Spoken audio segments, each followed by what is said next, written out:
May hindi maamin? Ilabas mo na yan sa akin! Toby in the morning! Uy! Nakakaloka!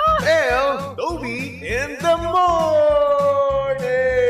Tell Toby in the morning.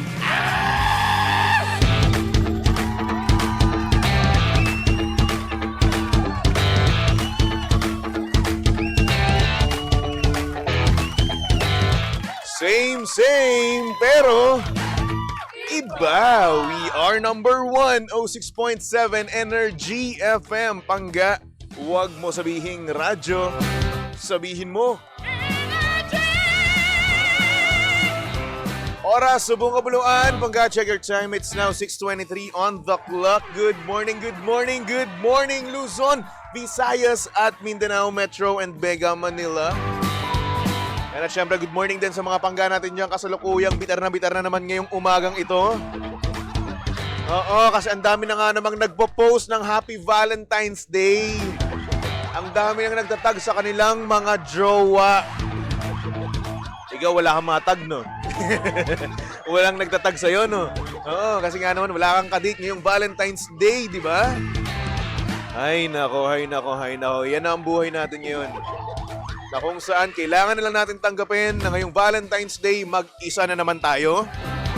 Ngayong Valentine's Day, wala tayong kadate. Ngayong Valentine's Day, ay nako, kawawang-kawawa na naman tayo. Oo, yung iba dyan, napakasaya. Yung iba dyan, magyuyugyugan. Ikaw wala, tagtuyot, gano'n. Pero alam mo, ayos lang yan, no? At least nga naman, no? Wala kang magiging obligasyon. Hindi ka gagastos ngayon. Di ba? Kasi karamihan sa mga pangga natin yun, gagastos ng napakalaking pera. Di ba? Makikipag-date sa mga mamahaling restaurant, di ba? Pero ikaw hindi, matalino ka, di ba? Ang ginawa mo, nakipag-break ka. Yan tayo no? Makikipag-break bago mag-Valentine's Day, no? Para nga naman hindi makapagpa-date, di ba? Oo. Makapaglabas ng pera. Ang style nyo, bulok. At ang matindi pa dito, no, yung iba dyan ang ginagawa, inaaway nila ng February 13 yung kanilang mga jowa para nga naman ang sa ganun, hindi na mismo. Oo. Hindi na mismo sila magde-date, di ba? Hindi magpapansinan. Para nga naman sa 14, tahimik ang buhay, di ba? Tagtipid, no? Oo. At syempre, yung iba rin naman dyan, no? Sinusurprise pa sa sasakyan yung kanilang mga mahal sa buhay, di ba? Oo, mangyayari, susunduin, no? Tapos pagkasundo, ay nako, may mga bulaklak, may mga balloons, no? Di sana all. Sana all may mga sinusurprise at sana all nasusurprise, di ba? Kaso mamaya pagka-uwi mo, ang magsusurprise lang sa'yo ay mga bayarin, di ba? Due dates, yun lang ang magsusurprise sa'yo. Yun ang mag-aabang sa'yo. Oo. Ay nako. Okay lang yan. At least may nag-aabang, di ba? Bills nga lang, pero at least may nag-aabang pa rin, di ba? Hindi ka nakalimutan, no? Oo, yun ang mga due dates mo. Ako. Anyway, saktong oras, 6:26 on the clock. At syempre, kasama nyo pa rin at kalandian ng hot baby boy ng radyo. Of course, walang iba kung hindi si Baby Toby. At syempre, pangga si Baby Toby ay live na ngayon sa Energy FM Facebook page, di ba? Kaya naman, pumunta na kayo sa ating Facebook page, Energy FM 106.7. At manood na kayo doon. At syempre, i-share nyo na rin naman dahil nga naman wala tayong ginagawa ngayon, di ba? Chill na chill ka lang ngayon habang nasa bahay nyo, di ba? Oh, habang ikaw, wala kang pini-PM ngayon, wala kang sinesenda ng sweet long message ngayong Valentine's Day, di ba? Manood ka na lang sa akin. Di ba?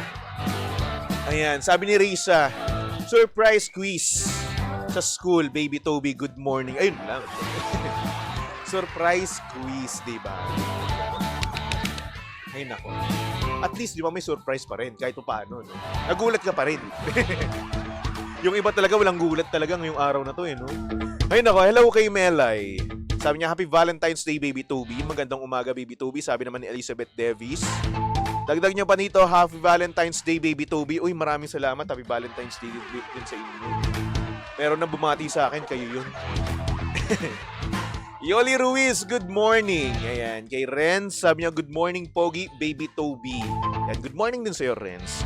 Kay Letty Seaman, good morning. Kay Abigail, sabi niya, Happy Hearts Day, Baby Toby. It's okay na single ka today, basta pure ang puso mo. Oh. Ang sarap sa feeling, no, na masabihan kang puro yung puso mo, di ba? Pero pinamukha pa rin sa'yo na single ka ngayong araw na to, no? It's so masakit, you know? Hello din kay Alina, kay Daniel Palomo, good morning. Kay Rowena Yuson, good morning. Kay Christine Yagin, good morning sa'yo. Sabi niya, ang pogi mo pala. Naku, hindi po. Filter lang po yan. Tsaka ilaw, di ba? Pag nakita niyo po ako sa personal, naku, apaka-tsaka ko. Kay Patrick, sabi niya, Happy Valentine's Day. Ayan. Presidente, ikaw ang alarm clock ko. Or ikaw ang alarm clock ng mga kids ko. Pa-shoutout naman sa aking wifey na si Mau and my 3 kids, Caleb, Elijah, and Maddie. Ayan. Bigyan ka na ni Lord before Holy Week. Sana nga, no? Valentine's Day, wala, di ba? Iano pa natin sa Pasko at bagong taon. Wala akong jowa doon. Yung Valentine's Day, wala din. Baka naman sa Holy Week, di ba? Oo. Kumabol kami sa Holy Week. Ayan, hello din kay... Sino pa ba? Si Bianca Ashley, sabi niya, may ka-date ka ba, Baby Toby? Wala nga eh. Una sa lahat, wala po akong jowa. Pangalawa, wala po akong pera. Diba? So, paano po ako magkakaroon ng ka-date? Wala. Ay, nako. Kay Charles Benzon, sabi niya, gulatin mo, magpatato kayo ko. Masakit daw. Kaya gusto ko yung clean look ako, di ba? Gusto ko yung walang tattoo. Hindi ko bet eh. Sorry na. Sabi ni Abby, good morning, Baby Toby. Happy Valentine's Day. Yan, Happy Valentine's Day sa'yo, Abby. Ezon, sabi niya, pag-greet ng Happy Valentine's Day sa mag-ina ko. Ayan, si Cheng and KN Salinas. Habang nandito sa San Pedro Calungsod Hospital. Bakit? Anong meron? Naku, mag-iingat kayo, ha? Sana naman kung mayroong may sakit sa inyo, no? Sana gumaling na kagad, di ba? In Jesus' name. Vanessa, good morning. Baby Toby, marami po kayong magiging kadate ngayon, mga listener nyo po. Oo. Kayo na nga lang ang meron ako, di ba? Sana naman walang magpamukha sa akin na single ako this Valentine's Day. Maraming salamat po. And at syempre, para naman sa mga pangga natin dyan, makikipag-date mamaya, no? Make sure na mag-take kayo ng food supplement na puro ang sangkap at walang halong chemical. Ayan, ito ang MX3 Capsule. Ang MX3 Capsule ay low in sodium, fat-free at cholesterol-free. At syempre, ito rin ay nagtataglay ng alpha, beta at gamma nutrients. May antioxidants at anti-inflammatory properties. At alam nyo rin ba na ang MX3 products ay dumaan sa state-of-the-art ISO certified na planta at syempre, masusing pinag-aralan ng mga highly trained pharmacists and microbiologists. Kaya nga naman umani ito ng iba't ibang awards mula sa iba't ibang parte ng mundo at syempre, maipagmamalaki natin na proudly Philippine-made. Kaya naman para sa iba pang katanungan, bisitahin lang naman ang kanilang website na mx3ph.com or tumawag sa kanilang hotline na 0918-888-8693. Kaya naman sa MX3, dito ko bilib. Diba? Kasi nga naman, ang dami nyong kakainin mamaya, diba? Kakain na kayo sa labas, tapos kakain pa kayo sa bahay. Di mag-MX3 nga kayo. Elizabeth Corpus, ayan, good morning sa iyo. Sabi niya, Happy Hearts Day. Sabi naman ni Sherwin Santos, good morning, boss. Pabati naman ng belated happy birthday sa jowa ng pamangkin ko. Ayan. Althea Ann Pangilinan. Bati na rin ang pamilya ko sa Nangka, Marikina, sila Kian. Hello sa iyo. Hello sa inyo dyan sa Marikina, di ba? Kaya naman ito na. Dahil ngayon ay Friday, dagdagan natin ang iyong pang-date, di ba? Ngayong araw na ito, pwede ka manalo ng 500 pesos. Kaya naman, Bingbing, pasok! Handa! Bingo Plus Bingo Panalo!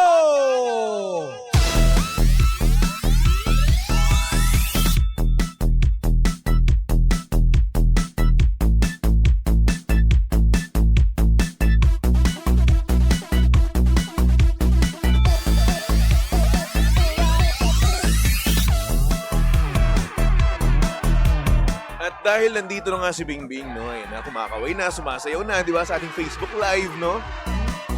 Ito na, maglalaro na tayo ng Pinoy Drop Ball, di ba? Na kung saan, ako, tatandaan nyo, kung saan dalapag itong bolang ito, di ba? Oo. Parang nga naman ang sagutin, tatandaan nyo yun. Tapos mamaya sa poroleta ni Kuya Chico, ay alam nyo na kung anong sasabihin once na ito ay tumapat sa programang Tell Toby in the Morning. Okay? Kaya naman ito na, maglaro na tayo ng Pinoy Drop Ball. Ayan, binato ko na, sinut ko na, at ito ay tumapat sa 10 of spades. Ayan mga pangga, tandaan nyo na, ilista nyo na, screenshot nyo na lahat-lahat na, no, para nang sa ganun, hindi nyo to makalimutan. Again, ang napatapat, no, para sa programang Tell Toby in the Morning ay 10 of spades, di ba? Tandaan nyo na yan, ha? Again, ito ang Pangga Bingo Plus. Panalo na hatid sa atin ng Bingo Plus. Sa Bingo Plus, bingo sa saya, plus sa panalo. Bye, Bingbing!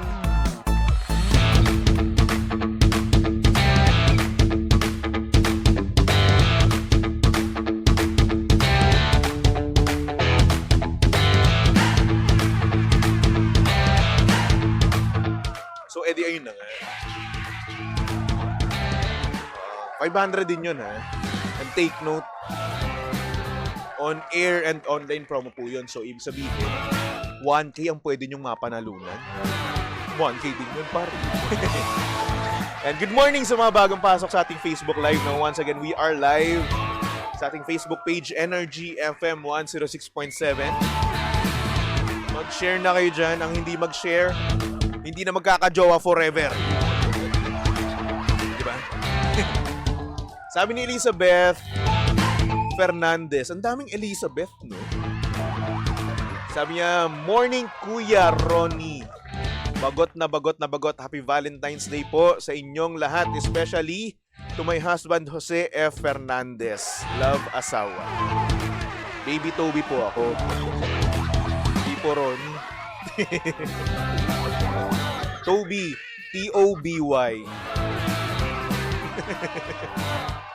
Naging Ron. Anyway, good morning din kay Mami Rosie Lopez. Sabi naman dito ni Dre, Happy V-Day, Baby Toby, single. Sige pa, tagdagan nyo pa. Abby Elgado, sabi niya, Friday naman, Toby, wala ka naman bukas, day off. Day off din pag may time, Toby. Yes, mag-day off naman ako bukas. Uuwi ako ng Cavite mamaya. Magpapahinga ako. At sa bawat makikita kong bawat makikita kong may dalang bulaklak, no, ng bouquet. Yari kayo sa akin. Sisigaw ako walang forever. Maghihiwalay din kayo. Pero alam nyo, no, karamihan sa mga sweet na mga ganyan, no, hindi sila ayos ng personal mismo. Oh, in reality, yung mga pa-post-post, no, sa social media, nako, karamihan dyan, magkaaway sila palagi. Ang toxic ng kanilang relasyon, di ba? Kasi ngayon, ang mangyayari, since Valentine's Day, magkaaway, di ba? Oh, pipilitin ngayon ng babae, i-demand na mag-date sila, bigyan siya ng bouquet, di ba? May mga ganun, okay? Hindi ko naman nila lahat, pero may mga pangga talaga tayo na toxic sa personal, pero pagdating sa social media, ay nako, napaka-sweet. Yan ang wag natin gagayahin, ha? Okay? Mas okay nang totoo talaga tayo. Sabi ni Sherwin, Boss, si kompleto bati mo, baka magtampo pamilya ko. At Sina, at di na ako makauwi doon. Okay. Bati ulit sila Kuya Kian, Summer, Lucky Boy, Patricia, si Nika, at sa kapatid ko, si Sheila. Ayan, hello sa inyong lahat dyan. O, kinumpleto ko na, ha? O, pengi 500. Ay, naka, anyway. O siya, hanggang meron tayo ngayon sender, kaya naman pasok na natin yan dito sa programang Chichi in the Morning. Oh yeah, TT in the morning. Why? Ang aga-aga ha. Tell Toby in the morning.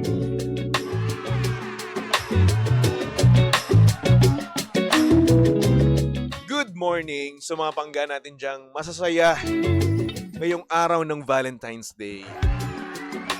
May mga jowa, minamahalan tama, at higit sa lahat, masaya na.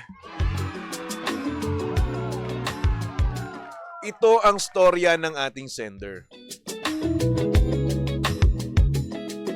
At ang sabi niya dito, Good morning, baby Toby. Tago mo na lang ako sa pangalang Greggy. Gusto ko lang sana sabihin sa buong mundo na napakaswerte ko sa girlfriend ko ngayon. Sobra niya akong minamahal. At yung mga nang-ghost sa akin, mga nanloko, mga ginawa lang akong panakipbutas, maraming salamat sa inyo.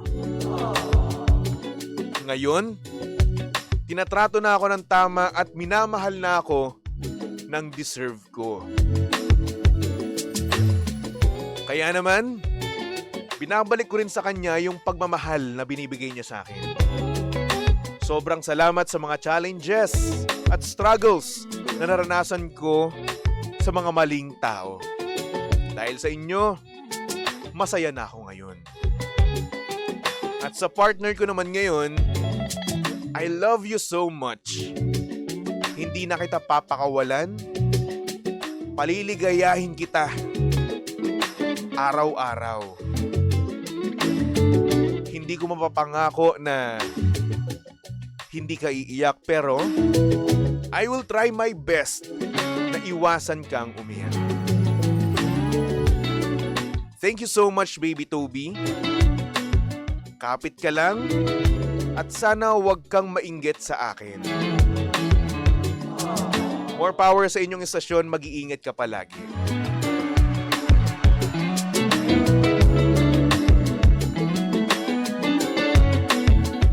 O ano gusto mo gawin ko? Edi ikaw na. Diba? Ikaw na may jowa, ikaw na masaya, no? Ikaw na, sige na, tama na. Goodbye na, sige. So, ininggit pa ako, no? Sinabi pa na wag sana ako mainggit. Loko ko pala eh. Ba't naman ako maiinggit? Bakit? Kung may pera ka, oo. Good morning sa mga pangga natin dyang napakasaya ngayon sa kanilang mga minamahal, no? Napakaswerte sa kanilang mga mahal sa buhay. At talagang nakita na nila ang kanilang palagi, no? Yung tipong tinatrato na mismo ng tama, di ba? Hindi na yung parang basta-basta lang, di ba? Yung itatrato ka ng parang trapo, ay nako, yun yung dapat hindi. Masakit kasi yun, no? Kahit sino naman, no, aayaw talaga, no, kapag tinatrato ka ng parang trapo, no? So, kapag ginawa yun sa'yo, no, kapag tinrato ka ng parang trapo, iwalayan mo na. Alisan mo na. Yung Valentine's Day, dapat sweet siya sa'yo, no? Oo, kaso nga lang, ang masama dito, baka mamaya, inaaway ka, no? Or hindi naman kaya walang pakialam sa'yo. Diba? Yun yung pinakamasakit dun eh. Kasi tayo, no, tuwing Valentine's Day, nag-e-expect tayo, no? Nag-e-expect tayo na kung saan magiging special itong araw na ito. Kaso nga lang minsan ang nangyayari, hindi umaayon sa atin ang panahon, no? Ang mangyayari, yung jowa mo nasa ibang lugar, malayong lugar, di ba? Nagtatrabaho. Yun yung masaklap, di ba? Wala na tayong magagawa doon. Kailangan natin i-prioritize yung ating work para nang sa ganun eh, in the near future, no? Hayahay na buhay natin. Di ba? Pero yun na nga. Kung ikaw man ay nakaka-relate dito sa ating sender, no? Oo, na kung saan eh, nakita na niya ang kanyang the one, no? Eh, congrats. Kayo na may jowa. Pero kung wala pa rin naman, no? Hindi kayo nakaka-relate. Kapit lang tayo. May darating at darating din sa atin, di ba? Ito na nga lang din yung example natin, di ba? Na yung tamang tao ay darating sa tamang panahon, di ba? Isipin mo, nakwento niya rin niya sa atin, no? Na madami siyang naging challenges, madami siyang naging struggles, no? Madaming nang ghost, ginawa siyang panakitbutas, di ba? Alam niyo yun, pero may darating at darating din talaga sa atin. Ito yung patunay na yun, no? So ngayon, kung napanghinaan kayo ng loob, wag! Ito nga si Greggy, nakahanap ng dawan, no? Minamahal ng tama, tinatrato ng tama. Di ba? Deserve natin lahat yun. Pero sana nga lang, no? Sana nga lang hindi lang pansamantala. Kasi ang nangyayari kasi, no, kapag bago pa lang kayo, sa una napaka-sweet nila, di ba? Sa una ginagawa ang lahat, no? Minamahal ka ng tama, ng lubos-lubusan. Pero pagsapit ng ilang taon, ay nako, parang wala na. Ang gagawin lang nila sa'yo, eh, parang, sige, okay na yan. Masasanay na, di ba? At doon nalalabas ang mga katoksikan. Kasi sasabihin, dati ginto ka, ngayon hindi na. Dati ginagawa mo to, ngayon hindi na. Sana naman hindi pansamantala yung ganyan, no? Yung kilig factor, no? Yung ma-effort pa kayo sa isa't isa, or hindi naman kaya sa madaling salita, honeymoon phase, di ba? Sana magtagal yung ganyan nyo, di ba? At sana hindi kayo manloko sa isa't isa, no? Kasi karamihan, no, sa mga may mga perfect na relasyon, no, sa una, no, ang nangyayari, manloloko yan, no, pag ilang years na kayo. Di ba? Makikipag-usap sa iba kasi nga naman nagsasawa na, di ba? Madaming nagsasawang magjojowa, di ba? Kasi nga naman napakatagal na ng kanilang relasyon. Umay na, kumbaga, ganun. Dapat hindi tayo na umay, no, sa mga mahal natin sa buhay. Mahal nga natin, eh. Pag mahal, dapat araw-araw, di ba? Kahit na magkaaway kayo, mahal pa rin natin sila. Galit ka lang talaga. Di ako naniniwala, no, na hindi mo mahal ang jowa mo or asawa mo araw-araw. Mahal mo sila, kaya ka nag-i-stay, di ba? Kasi kung hindi mo mahal yan, iiwan mo kagad dyan, eh. Galit ka lang talaga. Doon ako naniniwala. Mahal mo siya araw-araw, pero galit ka lang paminsan-minsan. Ganun, nag-aaway kasi kayo. Diba? Hay, nako. Sana naman, no, sa ating sender, no, hindi kayo magbago sa isa't isa. Kung sweet kayo ngayon, sana habang tumatagal kayo, mas maging sweet pa kayo mismo. Diba? At congrats, no? Congrats dahil nakita mo na ang the one mo. Oo, yung taong pipiliin mo araw-araw. Yung palagi mong yayakapin, hahagkan, di ba? Sana all. At wag sana kayo mag-break, no? Di ba? Ay, nako. Ay, maraming salamat sa ating sender. Salamat sa pag-share ng iyong pagmamahal sa iyong mahal sa buhay, sa iyong girlfriend, no? Sayang hindi mo sinabi yung pangalan niya, di ba? Para nang sa ganun eh, maging proud na proud ka talaga, sinabi mo, di ba? Yung pangalan mismo, nationwide. O, meron pang nakikinig sa atin sa ibang bansa, di ba? O, napaka-sweet, no? Ito ko naman sabihin na, ito lang yung ano mo, ha? Regalo mo sa kanya this Valentine's Day, ha? Huwag ganun. bigyan mo pa siya ng bouquet. Tapos yung bouquet, padalhan mo rin ako dito. Para ibibigay ko naman sa nanay ko, di ba? Very good. Ay nako, anyway. Shoutout sa mga pangga natin diyang inlababon. Na umaga pa lang, punong-puno na ng surprises ngayong Valentine's Day. Congratulations, deserve nyo yan. At sa mga hindi pa nasusurprise, no, maghintay lang kayo. Tapos pag naghintay, ay nako, tas gabi na, huwag na kayo umasa. Wala na siyang pakialam sa inyo. Ganon. Okay, sa mga may date dyan, good luck sa inyo at live long and prosper. May the force be with you. Ay nako, anyway, pangga, magbalik tugtugan muna tayo for our next song para naman to sa mga pangga natin dyan. Na in love. Siyempre, nandito si Lady Gaga at Bruno Mars para kantahan kayong ng Die with a Smile. Dito lang yan sa estasyong same, pero iba. We are number 1, 06.7 Energy FM. Pangga, o wag mo sabihing radyo. Sabihin mo, Energy!